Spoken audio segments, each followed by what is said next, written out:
السعودية على خلفية أزمتهما الأخيرة، والتي اتهمه فيها الإعلامي عمرو أديب بتعديه عليه بالسب والقذف في عدة مناسبة عبر صفحتها الشخصية بمواقع التواصل الاجتماعي، لتمت الخلافات إلى ساحات المحاكم. وحصل عمرو أديب على أحكام قضائية ضد الفنان محمد رمضان بتغريمه بتهمة السب والقذف بمبلغ 300,000 جنيه لاستئناف الإعلام، وطالب بتعويض قدرها 3 ملايين جنيه.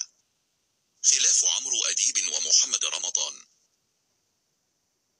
لكن بعد التصالح بين الطرفين، والذي بدأ باعتذار من الفنان محمد رمضان، نشره الإعلامي عمرو أديب عبر صفحته الشخصية بموقع إكس تويتر سابقا، قال فيه: اتصل بهم الفنان محمد رمضان وأبدى اعتذاره لي عما بدر منها تجاهي للشهور الماضية، وقد قبلت الاعتذار وعفي الله عما سلف، شاكر لوساطة المستشارة ركي آل للشيخ دائما تسعى للخير ولمحبب.